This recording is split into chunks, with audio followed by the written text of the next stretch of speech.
Sabi dito, only 46% of Filipinos are very happy with their love life, staying at a record low.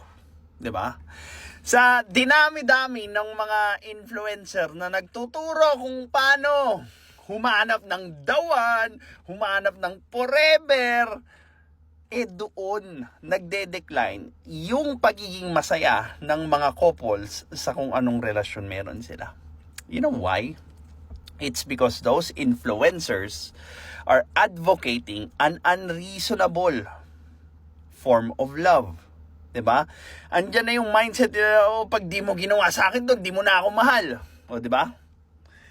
Andiyan na yung kababawan na hindi nila pag-uusap ng problema, yung lack of knowledge nila kung paano i-resolve yung problema, yung tipong hanggang ano lang sila, hanggang stage lang sila ng honeymoon. Pero ang problema kasi doon, napakadaling pumunta sa isang relationship, mag-undergo ng honeymoon phase. Well, that's the most exciting part. But after reality kicks in, andyan na yung problema, andyan na yung problem solving, and look at how incompatible people are when it comes to dealing with problems. Bakit nga naman? Ang suggestion kasi ng mga influencers, iwanan mo na yan, magpalit ka na lang. Bakit hindi? Napakadali nga naman maghanap ng ipapalit. Andyan na yung social media, andyan na yung dating apps. 'Di ba? Dati, nagdi-divorce ka kasi gusto mong maging masaya. Ngayon, nagdi-divorce ka because you could be happier. It's a never-ending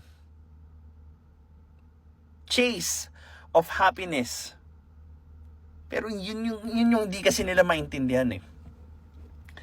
Kada lalabas ka ng bahay mo, meron parating mas sa partner mo. Mas maganda, mas masipag, mas mayaman, mas sexy, mas gwapo, so on and so forth. Ngayon, kung kada lalabas ka ng bahay, magdi-decision ka na, oo nga, masasaya ako dito sa tao na to. Ano na lang yung magiging relasyon mo. 'Di ba?